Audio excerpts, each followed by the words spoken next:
Hello dear friends, welcome to my science academy. हम discuss कर रहे हैं force and laws of motion. और लास्ट टाइम में हमने नेचुरल फोर्सेस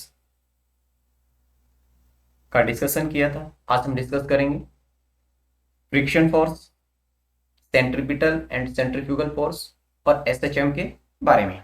तो स्टार्ट करते हैं। फ्रिक्शन फोर्स क्या होता है? फ्रिक्शन फोर्स में क्या होता है कि दो वस्तुएं जो कांटेक्ट में होती हैं, तो यदि उनके बीच में मोशन करवाई जाती है तो ये एक दूसरे की गति का क्या करती है? विरोध करती है। इससे इनकी गति के विपरीत दिशा में एक फोर्स कार्य करता है जिसे हम फ्रिक्शन फोर्स कहते हैं। जो फ्रिक्शन फोर्स है, ये क्या करता है? एनर्जी का लॉस करता है और एनर्जी हीट के रूप में यहां से रिलीज होती है। लेकिन जो घर्षण है, इसकी अनुपस्थिति में गति करना भी संभव नहीं है, क्योंकि घर्षण के कारण हम लिख पाते हैं, घर्षण के कारण हम चल पाते हैं।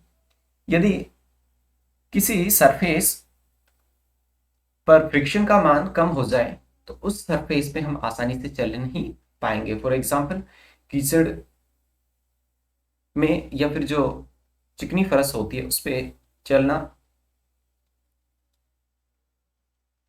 में दिक्कत होती है। एक और एग्जाम्पल है, सड़क पर यदि तेल फैला हो तो गाड़ी के जो टायर हैं और जो सड़क है उसके बीच में फ्रिक्शन का मान कम हो जाएगा। इससे गाड़ी के फिसलने का खतरा रहता है।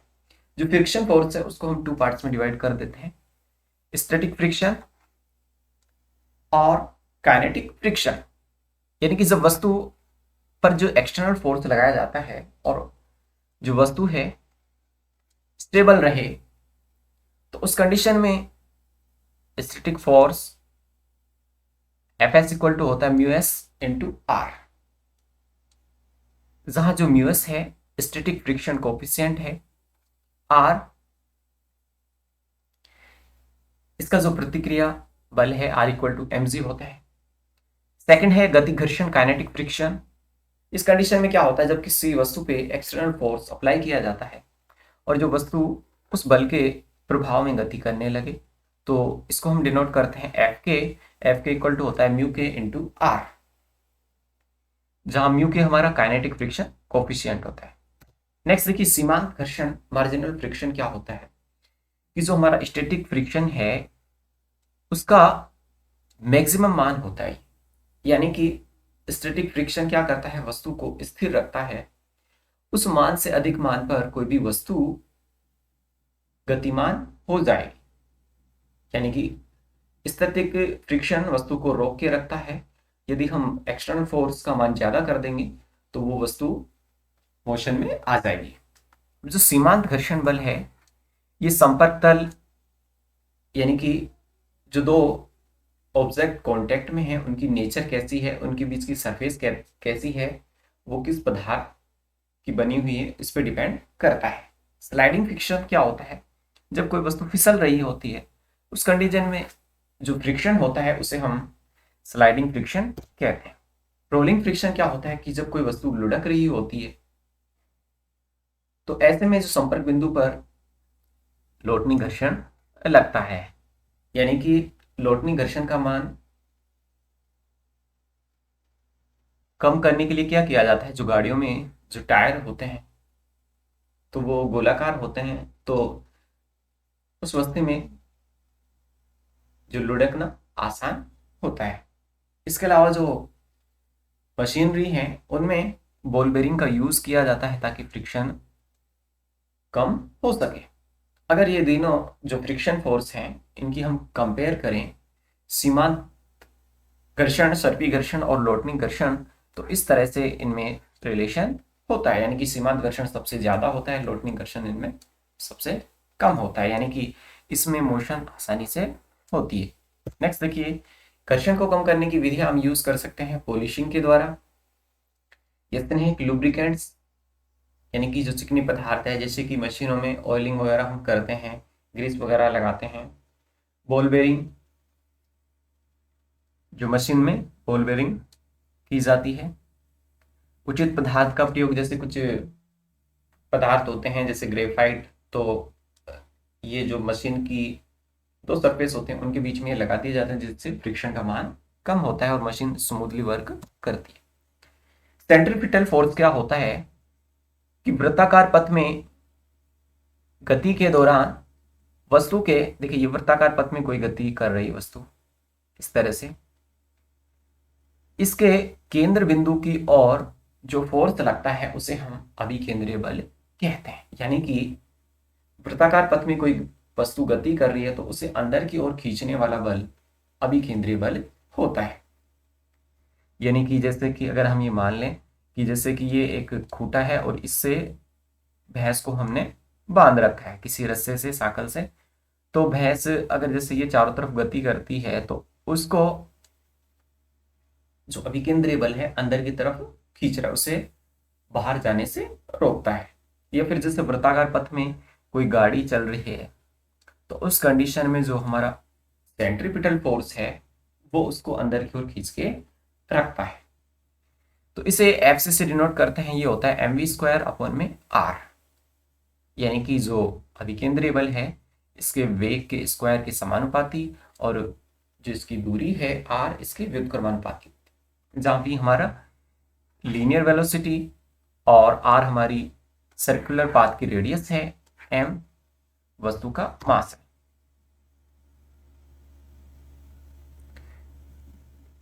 जैसे सर्कुलर पाथ होता है तो उस पे सड़क पर मुड़ने के लिए जहां भी कर्व होते हैं वहां कार को जो सेंट्रीपिटल फोर्स है वो सड़क और टायरों के बीच के घर्षण से प्राप्त होता है। यदि सड़क की बाहरी सतह की मोड़ को कुछ ऊंचा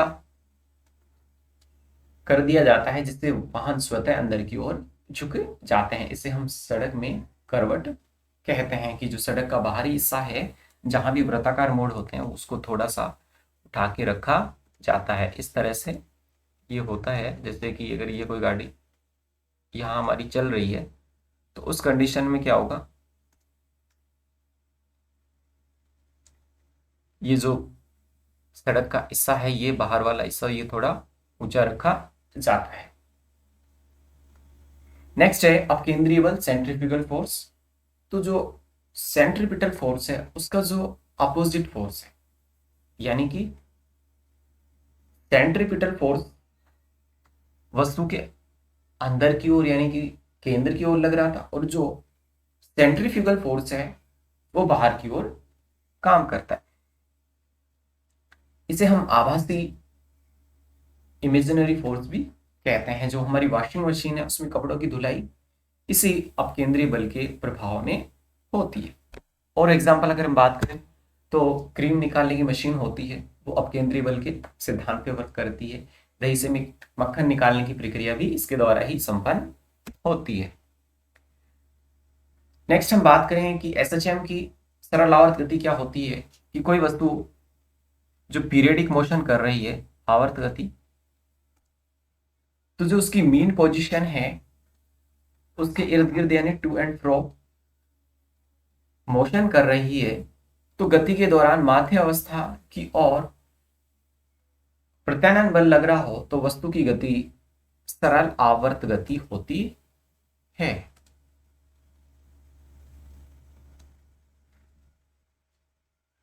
अगर इसमें हम बात करें टाइम पीरियड क्या होता है कि जो एसएसएम करती हुई वस्तु के द्वारा एक चक्कर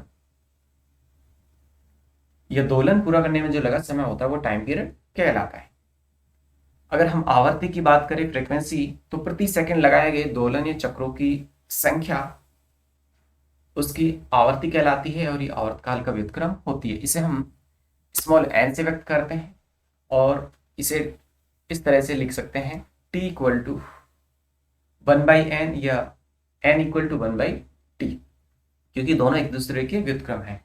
जो हमारी आवर्ती होती है 2π गुणा होती है तो इसे हम कोणीय आवर्ती ओमेगा कहते हैं। यानी कि ओमेगा इक्वल टू 2πn या 2π अपॉन में t होता है, क्योंकि जो n है वो होता है 1/t, तो इसे हम लिख सकते हैं 2π अपॉन में t।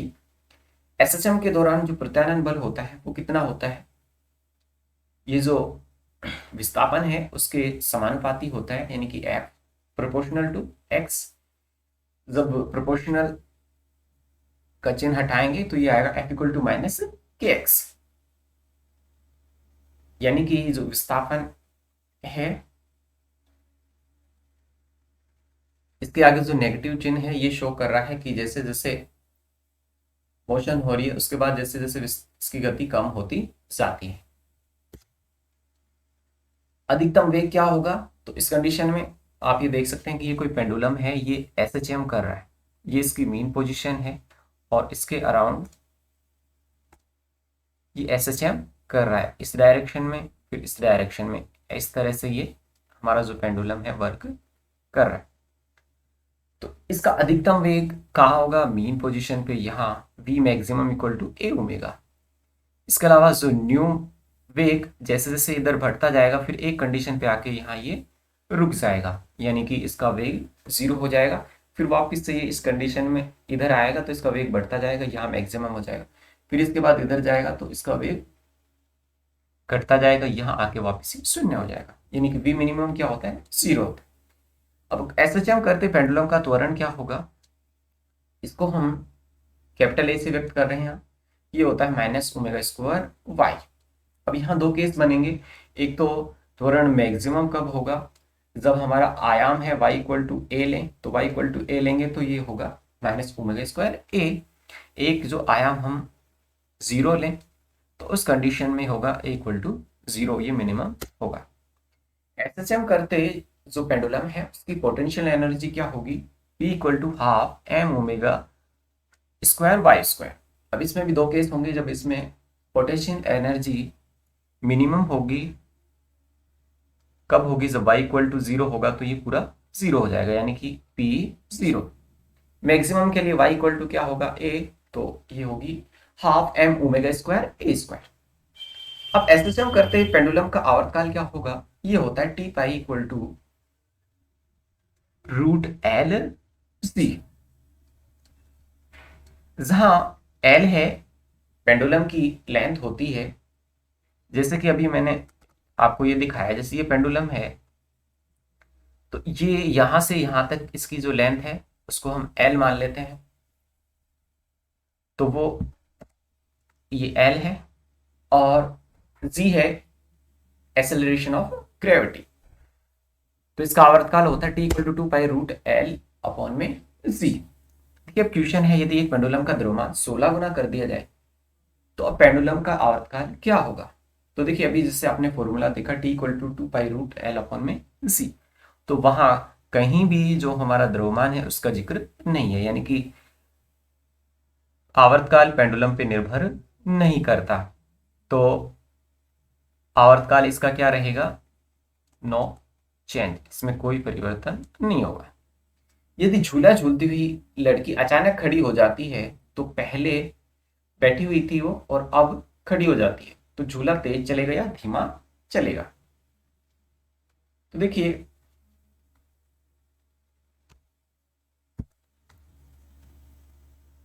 ये झूला है और इस पे एक लड़की झूला झूल रही है, अब वो पहले बैठी हुई है, अब उसके बाद में यदि वो खड़ी हो जाती है तो उस कंडीशन में क्या होगा,